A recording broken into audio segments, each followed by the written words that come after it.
US president Donald ട്രംപിന്റെ കർശന നിർദ്ദേശത്തിനു പിന്നാലെ രാജ്യത്ത് നിന്ന് നാടുകടത്തപ്പെട്ട ആദ്യ ബാച്ച് ഇന്ത്യൻ കുടിയേറ്റക്കാരുമായി വിമാനം പഞ്ചാബിലെ അമൃത്സറിൽ ലാൻഡ് ചെയ്തു. കഴിഞ്ഞ ദിവസം ഉച്ചയോടെയാണ് യുഎസ് സൈനിക വിമാനം പഞ്ചാബിൽ എത്തിയത്. 205 പേരോളം വരുന്ന ഇന്ത്യക്കാരെയാണ് യുഎസ് മതിയായ രേഖകൾ ഇല്ലാത്തതിനാൽ രാജ്യത്തേക്ക് തിരിച്ചയച്ചത്. ബുധനാഴ്ച ഉച്ചയ്ക്കാണ് അമൃത്സറിലെ ശ്രീ ഗുരു രാംദാസ് ജി അന്താരാഷ്ട്ര വിമാനത്താവളത്തിൽ യുഎസ് വിമാനം ലാൻഡ് ചെയ്തത്. നേരത്തെ വിമാനം രാവിലെ ലാൻഡ് ചെയ്യുമെന്നായിരുന്നു പ്രതീക്ഷിച്ചിരുന്നത്. എന്നാൽ പിന്നീട് വൈകുമെന്ന് അറിയിക്കുകയായിരുന്നു. 24 മണിക്കൂറിലധികം നീണ്ട യാത്രയ്ക്കൊടുവിലാണ് വിമാനം ഇന്ത്യയിലെത്തിയത്. 205 ഇന്ത്യൻ പൗരന്മാരുമായി യുഎസ് മിലിറ്ററിയുടെ C-17 വിമാനം ടെക്സാസിലെ സാൻ അന്റോണിയോയിൽ നിന്ന് ഫെബ്രുവരി 4-ന് പുലർച്ചെയാണ് പുറപ്പെട്ടത്. വിമാനത്തിലുണ്ടായിരുന്ന 30 പേർ പഞ്ചാബ് സ്വദേശികളാണ് എന്നാണ് റിപ്പോർട്ടുകൾ സൂചിപ്പിക്കുന്നത്. അമൃത്സർ എയർപോർട്ടിൽ കനത്ത സുരക്ഷയാണ് പഞ്ചാബ് പോലീസ് ഏർപ്പെടുത്തിയിരിക്കുന്നത്.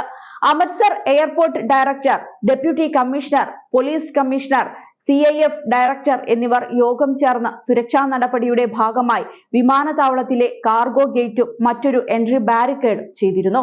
എയർപോർട്ടിന് പുറത്തും കനത്ത സുരക്ഷാ സന്നാഹങ്ങളാണ് ഒരുക്കിയത്. പ്രധാനമന്ത്രി നരേന്ദ്രമോദിയുടെ 2 ദിവസത്തെ യുഎസ് സന്ദർശനത്തിന് തൊട്ടു മുൻപാണ് ഈ നടപടി ഉണ്ടായിരിക്കുന്നത്. അധികാരമേറ്റെടുത്ത ഡൊണാൾഡ് ട്രംപിനെ കാണാനും അദ്ദേഹവുമായി ചർച്ചകൾ നടത്താനുമായി മോദി യുഎസിലേക്ക് പോകും. കൂടിക്കാഴ്ചയിൽ അനധികൃത കുടിയേറ്റ വിഷയം ചർച്ചയാകുമോ എന്ന കാര്യത്തിൽ വ്യക്തത വന്നിട്ടില്ല. അതേസമയം യുഎസ് തീരുമാനത്തിൽ പഞ്ചാബ് NRI മന്ത്രി നിരാശ പ്രകടിപ്പിച്ചിരുന്നു. ഇവരെ നാടുകടത്താനുള്ള യുഎസ് തീരുമാനത്തിൽ നിരാശ പ്രകടിപ്പിച്ച മന്ത്രി ധലിവാൾ അവർ യുഎസ് സമ്പദ് വ്യവസ്ഥയ്ക്ക് സംഭാവന നൽകിയിട്ടുണ്ടെന്നും നാടുകടത്തുന്നതിനു പകരം സ്ഥിര താമസത്തിന് അനുമതി നൽകേണ്ടതായിരുന്നു എന്നും പഞ്ചാബ് മന്ത്രി ആവശ്യപ്പെട്ടു.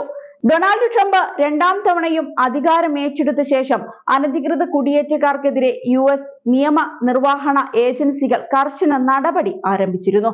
ഇതിന്റെ ഭാഗമായാണ് ഇവരെ നാടുകടത്താനുള്ള നടപടികൾ യുഎസ് ആരംഭിച്ചത്.